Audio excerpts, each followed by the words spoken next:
Now joined by Israel Mkhize, who's a political analyst as well as an economic analyst, who's joining us from our Durban studios. Israel, let's start off here, listening into what the president had to say there, and of course all this juggling that he has to do. Would you agree with the president that he is doing well?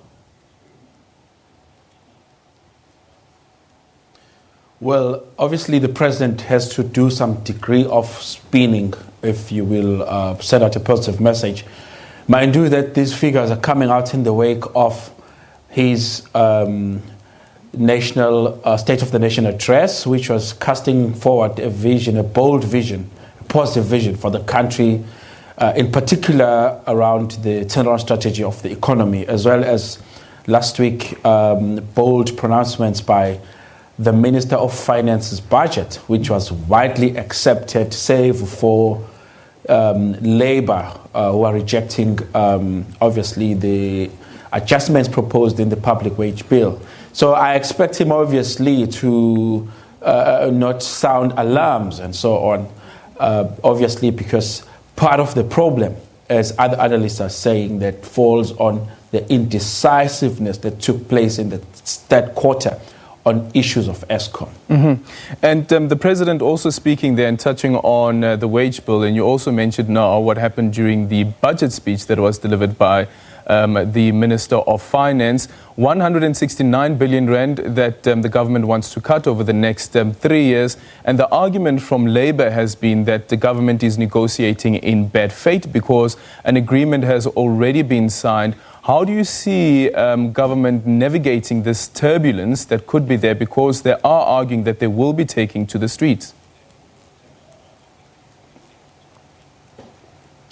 Well, it's the nature of all democratic capitalist states that the government, as a representative of different interests of the country, and they also relate with other players in the economy, your rating agencies, your economic cluster, your treasury, the rationale of looking at the state. I mean, they look at it from the eyes of the revenue, from the eyes of growth, from the eyes of a growing economy and minimizing leaks, if you will. And when they analyze and they say, looking at other emerging or growing economies, as there was a study in 2002, how much is the public wage bill compared to those developing economies, whether in Africa, Sub-Sahara, or Asia, or other partners in BRICS? If they say that, we don't see such a high wage bill in those countries, what can we do about our own, And obviously it's the right of Labour to defend their members and say there is actually nothing wrong with the remunerations we are getting.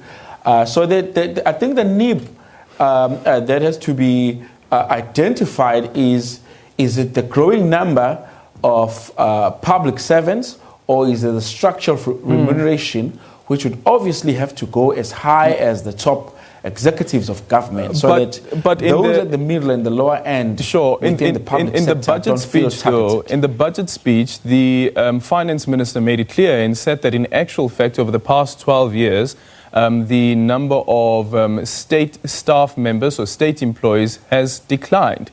But also that on the other end, you had a 40% in terms of real-term salary increases that has taken place, but you can't find the equivalent of productivity to that measure. Well, if you look at developing countries, or countries at the core, and first world countries, and countries that are dealing with advanced capital markets, there is a sense of a withering of the state, if you will, which is part of the concerns of the left and Labour, as it were, that we don't want, for instance, the growth and development of the fourth industrial revolution to wither the state away, and the necessity of Labour-intensive approach to growth and Labour-intensive developmental state, because in emerging economies, you are seeing a lot of capital-intensive states emerging, where technology is starting to replace people. So there will definitely be a fight on trying to balance the number of the actual people inside the state apparatus who are working vis-a-vis the expenditure side of things on labor, as it were. And then you have the president speak about, no surprise at all, that you have this recession that the country is currently facing, saying that it is because of Eskom. But also the proposal then that is made by Labour to say that use the pension funds of state employees to try and bail Eskom out. I wonder then, do you think that COSATU could use this particular proposal of pension funds as a bargaining chip to try and force the hand of the state not to reduce not only the salaries but also in terms of retrenchments within the state? Well, definitely, COSATU is very smart. I think the economists will do a few scenarios on how they could use their capital from their members to entrench their tone, entrench their labor power within the Eskom, as it were, so that they can even be on a stronger voice on the table of determining the price. As you are aware that most equity, whether it's loans or structured funds that are around the balance sheet of Eskom, are from outside capital, loaned capital from, if you will, some of the BRICS capital, such as China. They've loaned Eskom, etc. So it will be in the interest of Labour to actually fair more capital on the balance sheets of Eskom so that they could have a stronger word as far as the direction of Eskom. However, it would be desirable that such does not happen in a way that compromises the financial system in itself and the accounting system and the investment system. That you find that, because right now Eskom is a highly contested terrain. As you can see, the fall of Eskom on the fourth quarter actually affects all sectors of the economy and actually affects both. I mean, all from the primary sector, which is agriculture, affected it, and we saw, up to a 7.2% decline. It affects also the secondary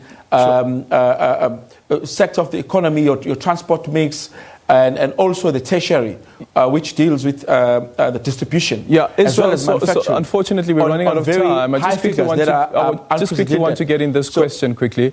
And that is, later on this month, we expect an announcement from Moody's. Do you think that Moody's, in terms of all the numbers that have now been made available, in terms of all the political conversations that are taking place, and also the big elephant in the room being Eskom, do you think that later on this month, Moody's will downgrade the country? I think Moody's will keep South Africa on the negative outlook. I don't see it downgrading it because, as the president said, these figures are actually not new. By the time Moody's made the pronouncement 3 weeks ago, these figures were already somewhere on the table. I think they're just going to observe if both the State of the Nation address paper as well as that of the finance minister are implemented and are taken seriously. But I think also some few announcements, such as the Sovereign Wealth Fund, may actually sway them towards that there could be some solution towards, in particular, addressing the debt as well as the growth problem. So I think they might just park us on the negative outlook. I could be wrong, of course. And we will wait and see what the outcome of that announcement is, which is expected later on this month. That's Israel Mkhize, political and economic analyst.